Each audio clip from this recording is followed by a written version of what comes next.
과 인간의 다른 점이 있습니다. 인간은 만들어진 그릇을 사용하지만 하나님은 그릇을 만들어서 사용하십니다. 인간은 만들어진 그릇을 바꿀 수 없지만 하나님은 만들어진 그릇도 바꾸실 수 있는 분이십니다. 하나님의 손에 붙잡히면 질그릇이 금그릇으로 쓰임받을 수 있을 줄로 믿습니다. 그러나 하나님이 버리시면 금그릇도 용도 폐기될 줄로 믿습니다. 하나님이 사용하시고 하나님이 손에 붙잡으시니까 양을 치던 소년 다윗이 왕으로 기름 부음을 받게 되었습니다. 그러나 왕으로 살던 사울은 하나님께 버림받으니까 곧바로 폐기되고 말았습니다. 고기만 잡던 베드로가 하나님이 쓰시고자 하니까 이 질그릇 같은 베드로가 주님의 제자로서의 삶을 살게 되었습니다.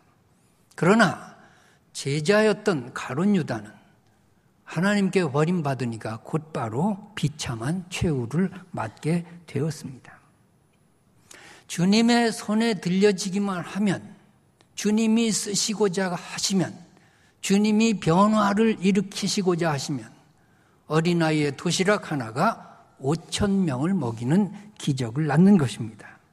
주님이 하시고자 하시면 나팔소리 하나에 여리고 견고한 성이 무너져 내리는 것입니다. 주님이 앞장서시고 주님이 사용하시는 어린 소년 다윗이 골리앗을 단번에 쓰러뜨리는 것입니다. 하나님의 손에 붙잡힌 바 된 엘리야 한 사람이 850명의 바알과 아세라 선지자들을 이길 수 있었습니다. 그러므로 오늘 내가 질그릇인가 금그릇인가 하는 것은 중요하지 않습니다. 중요한 것은 내가 오늘 하나님께 쓰임받느냐 못 받느냐 하는 것입니다. 하나님께 쓰임받기 위해서는 내가 하나님을 신뢰하고 사랑해야 합니다. 그런데 하나님의 사랑을 의심하게 만드는 고난이 우리에게 종종 닥칩니다. 우리는 고난이 오지 않기를 기도해야겠지만 고난 속에서 흔들림 없는 하나님의 사랑을 고백하고 믿음을 지켜나가야 하겠습니다. 왜냐하면 고난은 우리를 금그릇으로 만들기 위한 하나님의 연단의 과정이고 우리를 사용하시기 위한 하나님의 시험의 과정인 것입니다. 오늘 본문의 다윗은 죽음의 문턱을 넘나드는 생사의 기로에서 이 시를 쓰고 있습니다. 그에게 질병이 있었습니다. 그에게는 아들의 반란이 있었습니다. 시므이 같은 촌뜨기의 저주가 있었습니다. 사울 왕의 핍박을 받아서 도망 다니다가 피할 데가 없을 지경이 되었습니다. 블레셋 지경으로 가서 미친 척해야 겨우 생명을 부지할 정도로 말이 아닌 인생을 살았습니다. 바로 거기서 그는 이 고난을 하나님이 주시는 연단으로 이해하고 나를 더 크게 사용하시는 하나님의 금그릇으로 만드는 과정으로 이해하고 하나님에 대한 사랑과 하나님에 대한 신뢰를 그치지 않았습니다. 그러므로 여러분 어떤 상황에서든지 여러분의 입에서 항상 감사와 기쁨이 나올 수 있기를 바랍니다. 여러분의 입에서 죽겠네, 못 살겠네 이러면 금그릇이 될 수 없습니다. 쓰임 받을 수 없습니다. 하나님도 없는 것 같다. 하나님이 날 버렸나 봐. 이런 소리가 나오면 고난을 극복하지 못하고 고난에 지고 마는 것입니다. 질그릇이 고난 속에서 깨져버리는 것입니다. 우리가 다윗의 이 귀한 신앙 고백이 고난 속에서 나왔다는 것을 생각할 때 우리는 어떻게 신앙생활을 해야 하겠습니까? 첫째로 고난이 올 때에 지난날의 주의 은총을 기억하며 감사를 회복하시기 바랍니다.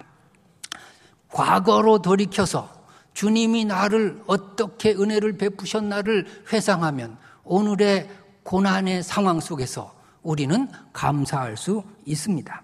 오늘 본문의 말씀 4절의 말씀을 보니까 이런 말씀이 쓰여 있습니다. 주의 성도들아 여호와를 찬송하며 그의 거룩함을 기억하며 감사하라고 하였습니다.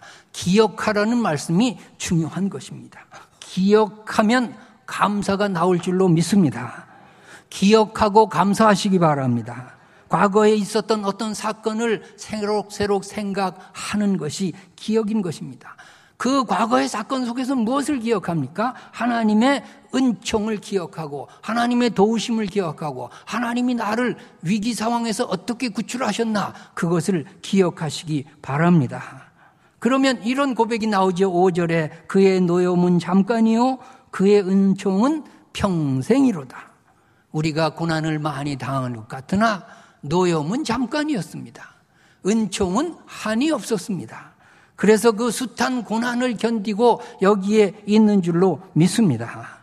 과거에 부어주신 하나님의 은총을 생각할 때 고난은 잠깐이었습니다. 노여움은 잠깐이고 은총은 평생 있었습니다. 어떻게 여러분이 과거에 그렇게 어려운 일들, 시험거리들, 근심거리들, 나를 짓눌러서 살 희망이 없게 만드는 그 사건 속에서 해치고 여기에 앉아 있는 것입니까? 그냥 내가 잘나서 일이 풀어진 것일까요? 그냥 우연히 일이 잘 풀어진 것일까요? 그렇지 않습니다. 보이지 않는 하나님의 손길이 묵묵히 여러분을 인도하신 줄로 믿습니다. 하나님은 무심한 것 같아도 결코 무심하지 않습니다. 하나님은 보이지 않아도 우리를 구체적으로 잘 알고 계십니다. 우리를 눈동자와 같이 보호하신다고 말씀 믿으시기 바랍니다. 우리가 오늘 본문이 말해주는 다윗의 이 극한 상황 속에서 다윗이 아름다운 신앙 고백을 하며 감사를 잃지 않았던 그 믿음이 저와 여러분의 믿음이 되기를 바랍니다. 다윗은 어려울 때 과거로 돌아가서 과거의 일들을 하나하나 기록해 보았습니다. 하나하나 적어 보았습니다. 내가 하나님께로부터 받은 은혜가 무엇인가를 우리가 머릿속으로만 생각하면 잘 생각이 안 나요. 그런데 기록하면 이것도 생각나고 저것도 생각나고 10년 전 일도 생각나고 5년 전 일도 생각나고 너무너무 적을 것이 많았어요. 그래서 다윗은 적다 못 적어가지고서 이런 고백을 합니다. 하나님 부어주시는 종이 너무도 많습니다. 내가 세려고 하나 그 수를 셀 수가 없나이다. 이 고백이 시편 40편 5절의 말씀입니다. 여호와 나의 하나님이여 주께서 행하신 기적이 많고 우리를 향하신 주의 생각도 많아 누구도 주와 견줄 수가 없나이다. 내가 널리 알려 말하고자 하나 너무 수가 많아 그 수를 셀 수도 없나이다. 여러분, 고난 속에서 극심한 환난 속에서 어려움 속에서 생명을 부지하기도 힘든 상황 속에서 다윗은 과거에 부어주신 하나님의 은총이 너무 많아서 셀 수 없다고 찬송하고 있습니다. 여러분 지금까지 받은 은혜 하나하나 기억하시기 바랍니다. 예수 믿는 것은 받은 증거 많지요. 찬송하시기 바랍니다. 그리고 고백하시기 바랍니다. 너무 많습니다. 하나님 너무 은총이 많습니다. 너무 사랑이 큽니다. 내가 여기까지 온 것 하나님의 은혜였습니다. 고백하며 오늘의 고난을 극복하시기 바랍니다. 두 번째로 고난이 올 때 우리는 생각해야 합니다. 우리에게 형통할 때도 있지만 고난도 당할 수 있음을 우리가 인정해야 하는 것입니다. 오늘 본문의 6절 보니까 내가 형통할 때 말하기를 영원히 흔들리지 아니하리라 하였도다. 7절 보니까 여호와여 주의 은혜로 나를 산같이 굳게 세우셨더니 주의 얼굴을 가리심에 내가 근심하였느니라. 그렇습니다. 우리가 산같이 굳게 든든히 세워져서 형통할 때도 있습니다. 그러나 우리가 근심할 때도 찾아오는 것입니다. 우리가 영원히 흔들리지 않으리라. 6절 말씀 영원히 내가 흔들리지 아니하리라. 이것은 착각입니다. 영원히 흔들리지 아니하리라는 말이 뭐예요? 영원히 이 형통이 계속될 거라고 믿는 거예요. 이 행복이 계속될 거라고 믿는 거예요. 모두가 다 잘 되는 일이 계속될 거라고 믿는 거예요. 그것은 신앙적인 교만이에요. 또 이렇게 생각할 수 있습니다. 내가 형통할 때 이 감사하는 거, 찬송하는 거, 이거 영원히 계속할 거라고. 형통할 때는 누구든지 찬양해요. 형통할 땐 누구든지 감사해요. 형통할 땐 누구든지 하나님 다 사랑해요. 하나님이 복을 주셔서 나를 이만큼 잘 되게 하셨다고 누구든지 말할 수 있어요. 그러나 영원한 형통은 없는 것입니다. 인간에게 영원한 형통이 있다면 그것은 재앙인 것입니다. 영적인 재앙인 것입니다. 왜? 영원히 형통하면 하나님을 의지하지 않게 됩니다. 신앙생활에 나사가 풀리는 것입니다. 기도가 간절해지지 않는 것입니다. 왜냐하면 하나님 없이도 사는데 불편이 없기 때문입니다. 여러분, 형통한 날에 고난을 대비하시기 바랍니다.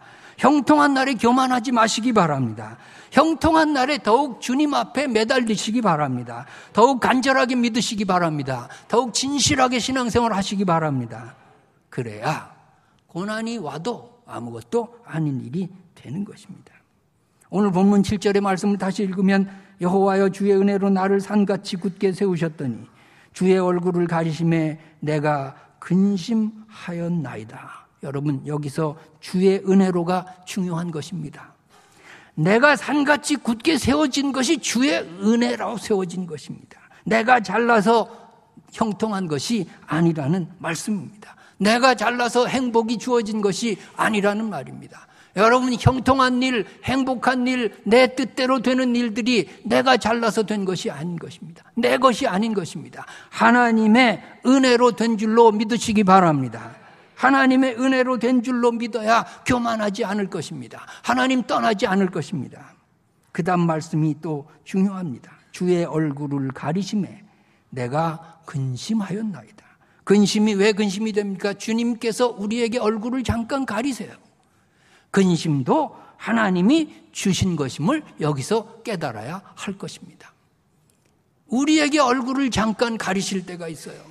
근심이 찾아올 때가 있어요. 그때 생각해야 합니다. 이 고난이 하나님이 무슨 유익을 위해서 내게 주시는 거라고 믿는 것입니다. 이 고난을 하나님이 알고 계시고 이 고난이 하나님께서 인정하시는 어떤 뜻이라고 생각할 때 우리는 고난을 통해서 무엇인가를 배울 수 있는 것입니다. 그러므로 세 번째로 우리가 고난이 올 때 고난은 우리의 유익을 위해서 주시는 것임을 깨달아야 할 것입니다. 고난이 올 때 사람들은 근심하게 됩니다. 오늘 본문 7절에 주의 얼굴을 가리심에 내가 근심하였나이다.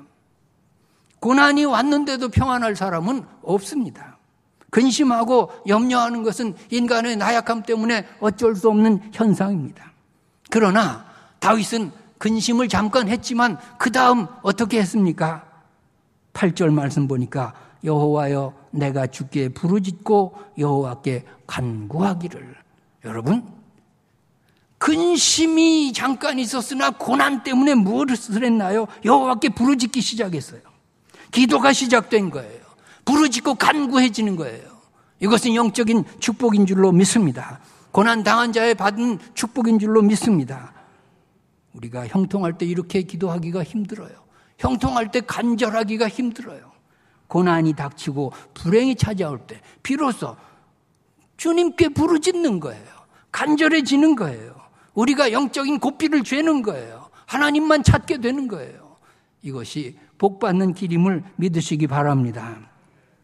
그리고 10절에 보니까 이런 말씀이 있어요. 여호와여 들으시고 내게 은혜를 베푸소서. 여호와여 나를 돕는 자가 되소서. 나를 돕는 자가 되소서가 뭐예요? 이제 하나님만 의지하게 되었어요. 다른 것 의지하지 않아요. 하나님만이 내 문제 해결의 열쇠를 가진 분이라고 확실하게 믿게 되었어요. 고난을 통하여 우리가 하나님을 이렇게 믿을 수만 있다면 그것은 축복이 되는 줄로 믿습니다. 고난을 내 유익에, 내 복의 근원으로 그렇게 만들어야 하겠습니다. 그래서 여러분, 질그릇 같은 인생이 금그릇같이 쓰임받는 삶이 되시기를 바랍니다. 여기서 우리가 또 하나 생각해야 할 것이 있습니다. 다윗은 왜 고난에서 구원해 달라고 기도하는 것입니까? 그냥 병만 고쳐달라는 데는 그것은 의미가 없습니다. 돈만 벌게 해달라는 것은 의미가 없습니다. 나를 구원해 주시면 무엇을 어떻게 하겠다고 지금 서원하고 있습니다. 그것이 본문 9절의 말씀입니다. 내가 무덤에 내려갈 때에 나의 피가 무슨 유익이 있으리요? 진토가 어떻게 주를 찬송하며 주의 진리를 선포하리이까? 내가 죽어버리면 주님을 어떻게 내가 찬송합니까? 내가 죽으면 주님의 진리를 내가 어떻게 선포할 수 있습니까? 그러니 나를 살려주시면 내가 하나님 찬양하겠습니다. 주의 진리를 선포하겠습니다. 이렇게 서원 기도하고 있는 것입니다. 병 낫는 게 중요한 것이 아니에요. 병 나서 건강해서 무엇을 할 것인가를 기도하시기 바랍니다. 돈 버는 것이 중요한 것이 아니에요. 돈 벌고 그 돈으로 무엇을 어떻게 하겠다고 기도하시기 바랍니다. 형통하고 행복한 것이 중요한 것이 아니에요. 형통하고 행복하고 건강해서 어떻게 하겠다는 겁니까? 그 서원 기도를 하시기 바랍니다. 내가 회복되면 주님을 마음껏 찬양하겠습니다. 주님의 진리를 선포하겠습니다. 이런 기도를 하는 것입니다. 12절에 보니까 그 서원을 지킵니다. 이는 잠잠하지 아니하고 내 영광으로 주를 찬송하게 하심이니 여호와 나의 하나님이여 내가 주께 영원히 감사하리이다. 회복돼서요. 그 서원을 지키는 거예요. 주님 내가 찬송하겠습니다. 이제부터 찬송하며 살겠습니다. 내가 영원히 주님께 감사하며 살겠습니다. 주님께서 내게 베풀어 주신 기적을 증거하며 살겠습니다. 이것이 금그릇같이 쓰임받는 자의 기도인 것입니다. 그러므로 우리가 고난이 올 때에 기도해야 하겠습니다. 하나님, 내 문제를 해결해 주시면, 내 질병을 고쳐주시면, 내 위기 상황을 면하게 해주시면 내가 하나님께 이렇게 쓰임받겠습니다. 하나님의 일을 이렇게 하겠습니다. 주님 이렇게 잘 섬기겠습니다. 이런 서원 기도를 주님 앞에 하시기 바랍니다. 다윗은 실제로 구원받은 후에 내가 구원받은 이유가 하나님을 찬송하기 위함이니 이제 찬송하겠습니다. 이제는 감사하며 살겠습니다. 이렇게 고백하는 것입니다.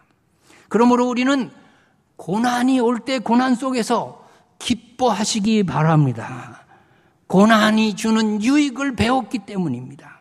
고난이 와도 그 고난을 통해 하나님은 무엇인가 우리에게 선물을 주시기 위한 의도라고 하는 것을 우리가 알기 때문에 고난 속에서 기뻐해야 할 것입니다. 고난을 당하는 상태에도 하나님의 은총에 대한 의지를 포기해서는 안 되겠습니다.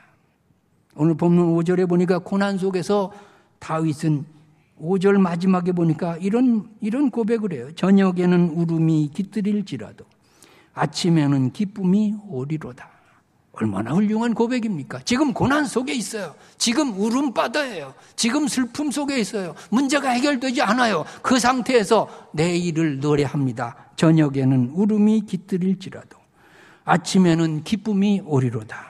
따라합시다. 저녁에는 울음이 깃들일지라도 아침에는 기쁨이 오리로다. 여러분, 이것이 우리의 신앙 고백이 되기를 바랍니다. 이것이 우리의 믿음의 내용이 되기를 바랍니다. 이것이 우리의 기도가 되기를 바랍니다. 이렇게 믿으시기 바랍니다. 저녁에는 울음이 깃들일지라도 내일 아침에 기쁨이 오리라고 기대하시기 바랍니다. 오늘 고난이 괴롭혀도 내일 기쁜 날이 올 것이라고 믿으시기 바랍니다. 실제로 하나님께서 그렇게 믿는 다윗을 회복시켜 주셨어요. 기쁨의 복을 주시고 평강의 복을 주시고 잘 되는 복을 허락해 주셨어요.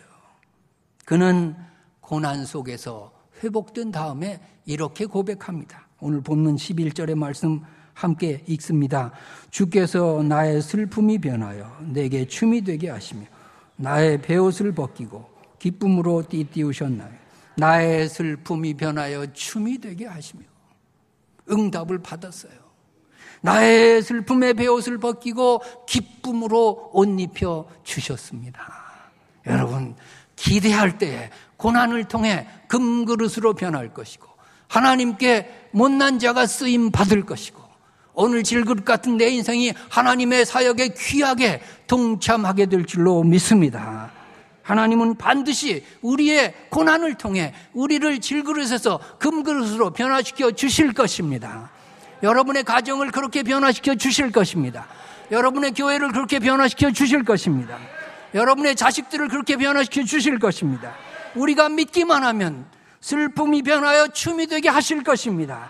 우리가 믿고 고백하기만 하면 베옷을 벗기고 기쁨의 옷을 입혀 주실 줄로 믿습니다. 기도하겠습니다.